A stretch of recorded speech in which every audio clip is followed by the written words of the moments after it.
반갑습니다, 여러분. 오늘은 제가 M1 프로 16인치 맥북 프로를 구입해서 한 달하고 반이 된 시점이에요. 이 정도면 대충 실사용에 있어서 장단점이 구분이 되죠.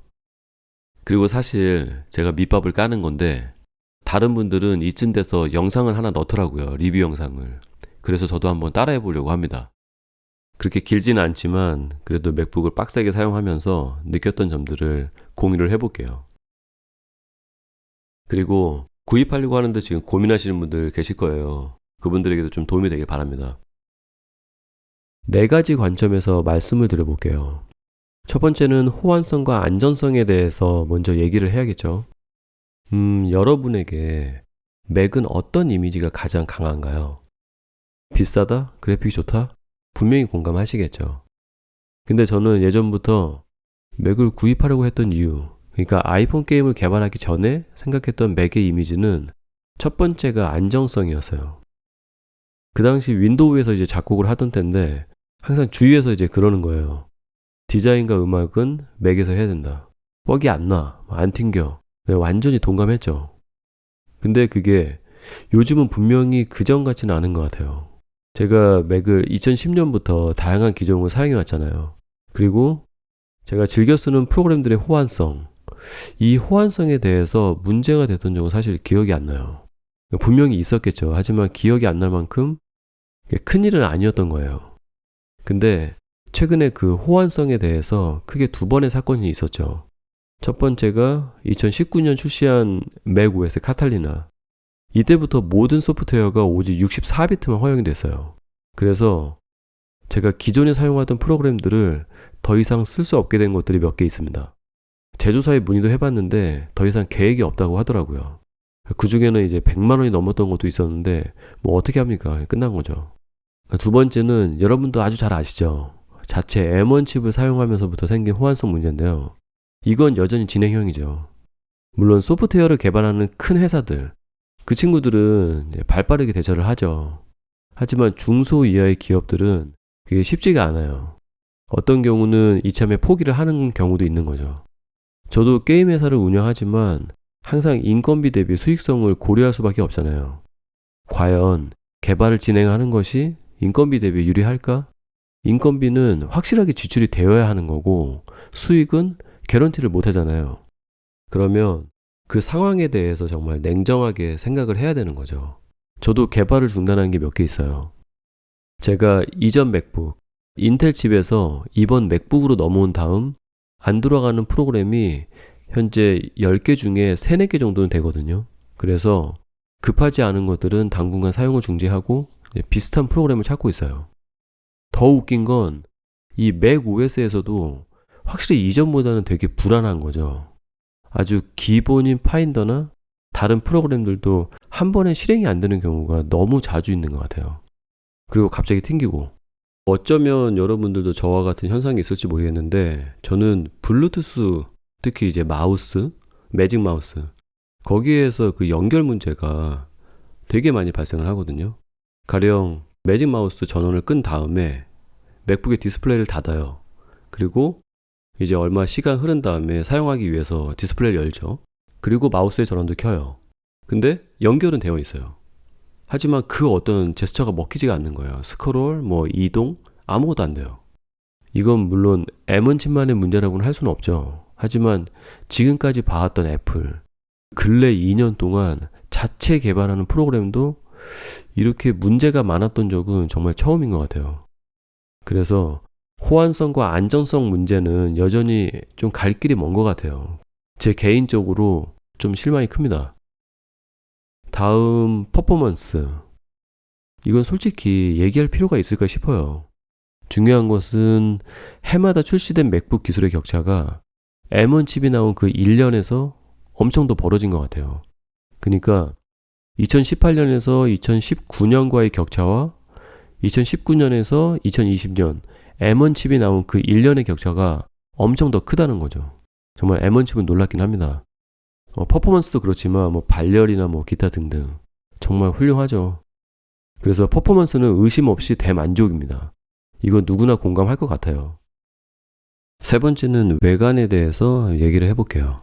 간단하게 바로 전 2019년 마지막 터치바 모델하고 이번에 제가 구입한 M1 칩 16인치 모델하고 두 개를 책상 위에 나란히 놓고 사람들에게 어떤 게 신제품인지 외관만 보고 판단하라고 하면 답은 정말 뻔한 거 아니겠습니까? 이것도 모두 공감하시잖아요. 특히 가장 치명적인 건 제 개인적인 생각으로 이게 랩탑이잖아요. 데스크탑이 아니란 말이죠. 그러면 휴대가 목적인데 200g이 무거워졌어요. 이게 말이 200g인지 실제로 들어보면 그 차이가 사실 꽤 나거든요. 이것 하나만으로도 사실 외모는 박살난 거죠.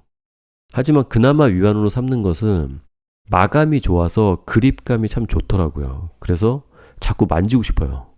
이렇게 제 위안을 삼습니다, 저는. 근데 웃긴 건 이게 점점 정이 가기는 또 하더라고요. 저도 모르게 손으로 계속 테두리를 만지고 있어요. 촉감이 되게 좋거든요.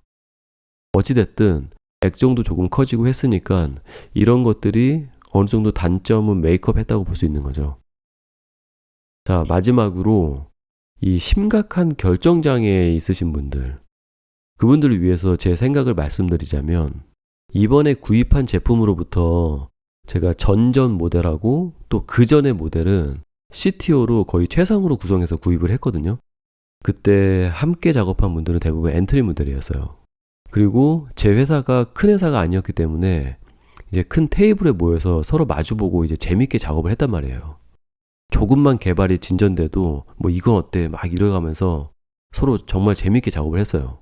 그러다 보니까 서로의 맥을 뭐 다 만져보게 되는 거죠. 퍼포먼스도 보게 되고. 왜냐면 각자의 컴퓨터에서 빌드를 하니까요. 이번에 많은 분들이 프로하고 맥스 사이에서 고민을 좀 하는 것 같은데 여러분이 정말 헤비한 프로그램을 몇 개씩 동시에 띄워서 작업하세요? 그러면 또 두세 개 작업하는 데는 별 문제는 없어요.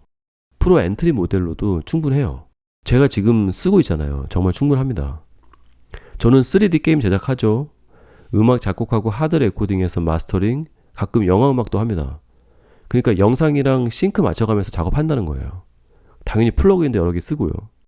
위에 프로그램 중에서 가장 헤비한 프로그램은 역시 3D 게임 엔진 에디터 프로그램이에요.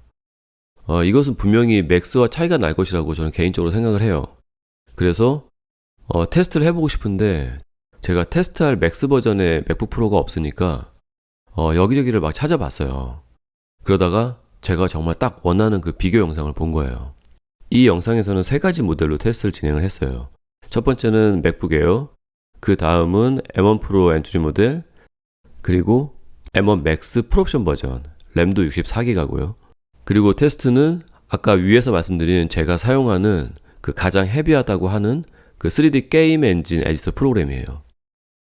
첫 번째 테스트는 이 3D 게임 프로젝트를 여는 데 걸리는 시간.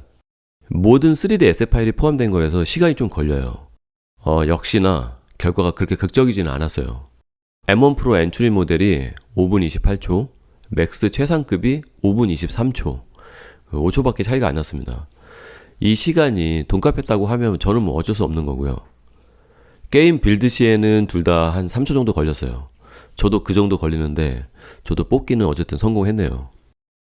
특히 최대 화면으로 빌드 후에 게임 플레이를 할 때 초당 프레임도 테스트를 했는데 이건 GPU 파워를 보려고 한 거죠. GPU 성능이요. 엔트리 모델은 최대 130에서 150, 맥스 모델은 160에서 170 프레임이 나왔어요. 그래서 제 생각으로는 그렇게 극적인 것 같지는 않은데 모르죠. 사용하는 분에 따라서 다 다르니까. 그리고 이거는 그렇게 중요한 것 같지는 않아요. 근데 그래도 말씀드리자면 펜 속도가 엔츄리 모델은 2300rpm, 맥스는 3500을 찍었어요. 그래서 엔츄리 모델의 M1 CPU 온도는 79도, 맥스는 76도예요. 외부 상판 온도는 엔츄리가 2도 낮은데 내부가 중요하니까 이건 넘어갈게요. 참고로 M1 맥북 에어도 테스트를 했잖아요. M1 맥북 에어는 프로젝트를 여는 데 걸린 시간이 15분 30초, 빌드에서 플레이할 때 초당 프레임은 40 정도 나왔어요. 에어가 아무리 훌륭해도 프로 모델하고는 확실히 비교 대상이 아니죠. 여튼 이 영상에서도 엔트리 모델이면 충분하다고 얘기하는 것 같은데 여러분 생각은 어떠세요? 사실 제 생각보다 엔트리 모델이 더 성능이 잘 나온 것 같아요. 플레이했을 때 초당 프레임 같은 경우는 차이가 많이 날 거라고 생각을 했거든요. 그리고 당연히 프로젝트 불러올 때도 시간이 더 차이가 많이 날 거라고 생각을 했는데 생각보다 격차가 그렇게 크지 않았어요. 근데 잊으시면 안 되는 게 프로그램마다 차이가 있을 수 있는 거예요. 그거 반드시 아셔야 되고 자신이 가장 주로 사용하는 프로그램으로 벤치마킹한 영상이 있으면 꼭 한번 봐보세요. 근데 제 생각엔 항상 말씀드리지만 그렇게 극적이지는 않을 거예요. 그리고 여러분이 일단 프로 모델로 결정을 했다면 프로 칩을 쓸지 맥스 칩을 쓸지 그건 사실 그렇게 중요한 문제는 아닌 것 같아요. 그러니까 그만 고민하시고 구입할 의사가 있으면 그냥 엔트리 쓰셔도 충분합니다. 이게 제 이번 맥북 프로에 대한 솔직한 생각이고요. 만약에 구매를 앞두고 있는 분들이 계시다면 앞에서 말씀드린 것들 꼭 체크하셔야 돼요. 기쁜 마음으로 사서 딱 받았는데 내가 사용하려고 하는 프로그램이 막 자꾸 뻑이 나고 튕겨요. 그러면 얼마나 난감합니까? 여기까지가 제가 지금까지 맥북 프로를 받아서 사용한 제 솔직한 사용 후기고요. 이 사용 후기라는 게 굉장히 주관적이잖아요. 그러니까 정말 개인마다 편차가 꽤 심할 거예요. 특히 제가 마지막에 말씀드렸던 그 모델 선택, 그 부분은 여러분이 합리적인 소비를 하셨으면 하는 바람으로 말씀드린 거니까 한번 고민해 보시고요. 이상으로 이번 영상은 마치도록 하겠습니다. 이 영상이 여러분들에게 조금이라도 도움이 되길 바라고요. 그러면 저는 또 다음 영상으로 찾아뵙겠습니다. 시청해 주셔서 감사합니다.